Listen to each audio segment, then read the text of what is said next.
fellow bottlers, friends, and distinguished guests.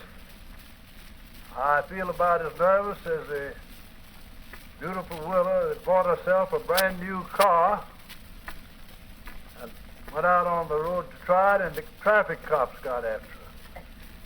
And I hope I'll come out when I do get through as well as she did. She went paddling out on a fine road and stepped on the accelerator, went flying along, and looked in the back seat mirror, and she saw traffic cops at her. So she put on a little bit more steam, and she went lurching along much faster. In a little while, she looked up again, and she saw two traffic cops there. Well, that sort of commenced to get under her skin, and so she put up some more speed, turned on some more gas, and a little while she looked up, and there was three traffic cops after her. Then she slammed it down to the floor and skidded out. She finally saw a fine filling station. She ran up to it, got out, rushed into the ladies' room, and waited a few minutes to come out, and they were waiting there, those three cops. And she said, "I just made it."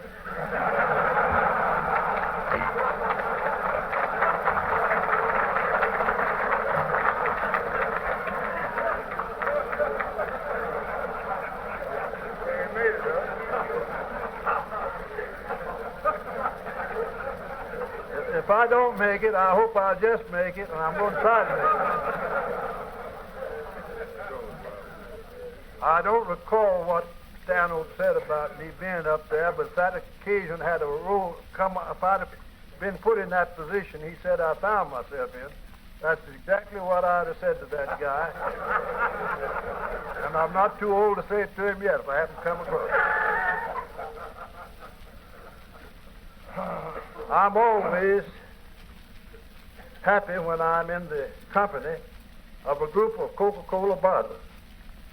And I'm especially happy to be here tonight on this auspicious occasion celebrating the golden anniversary of the Coca-Cola Bottling Company of Montgomery, when we are honored by the presence of two such distinguished executive officials of our industry, Jim Farley and Harrison Jones, who will address us later on.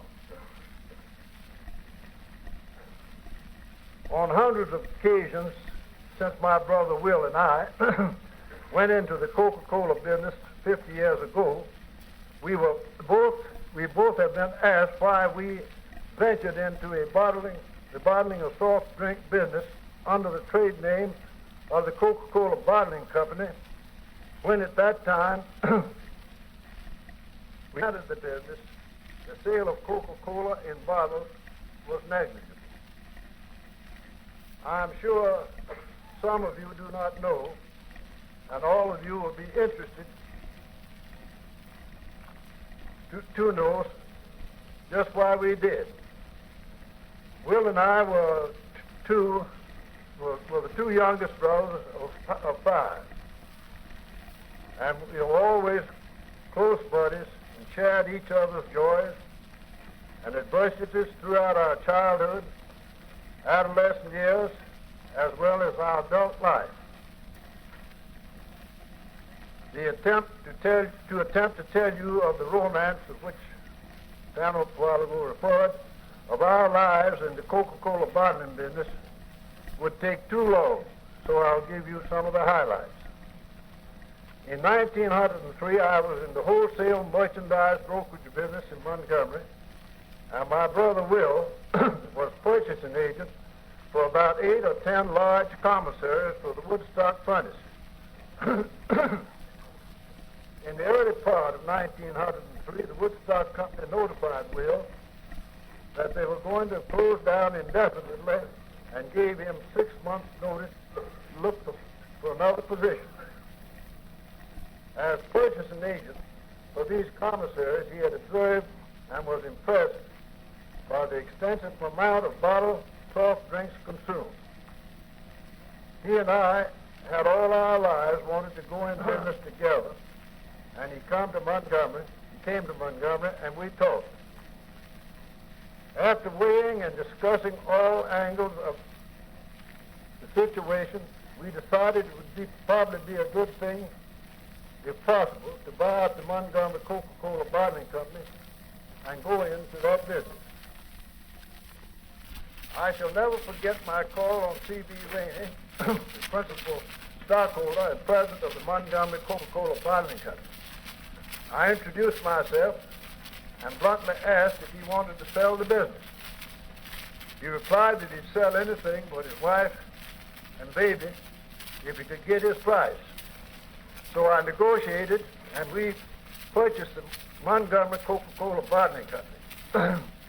And I took over the active management of and personally operated that plant for 6 months until while the early years were hard years because bottled Coca-Cola was little known, we were kept financially alive by the sale of other bottled soft drinks for several years before the sale of Coca-Cola reached its self-sustaining volume. We knew that the integrity of the personnel that manufactured Coca-Cola syrup was unimpeachable, and that the owners would be just as zealous in maintaining the integrity of the Coca-Cola syrup as they would be in defending the honor of their family name. We are happy that the succeeding owners have maintained these basic principles throughout the years. Being fortified with such personnel and a product that was backed up by such unimpeachable integrity, Will and I had a steadfast faith in both, and we unhesitatingly actively backed up both within the limits of our physical, mental, and financial resources.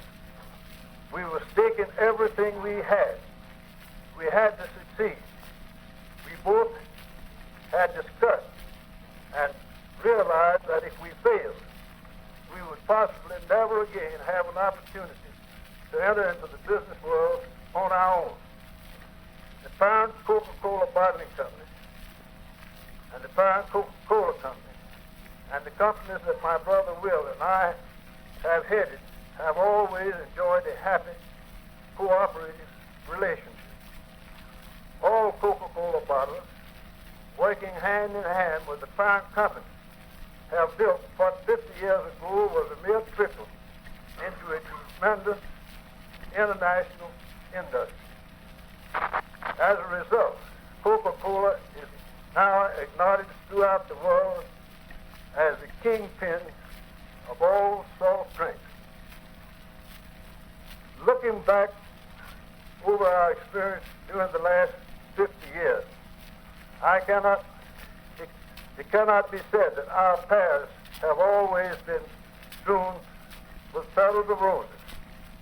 There have been times when heroic and energetic devotion became necessary to meet the challenge of the time. But at the end of the first 50 years period through which this company has passed, I am pleased that we seem to face a dawn of a new day in our struggle for the preservation of the democratic principles and democratic way of our life, principles which have made us what we are. In conclusion, if I did not mention my gardens, I would forfeit the opportunity to speak of this world-famed spot that my heart and soul are wrapped up in. I hope each and every one of you will find occasion to visit them often. The more often, the better. Remember, the kiss of the sun for sorrow, the song of the birds for mirth. One is nearer God's heart in a garden than anywhere else on earth. God bless you.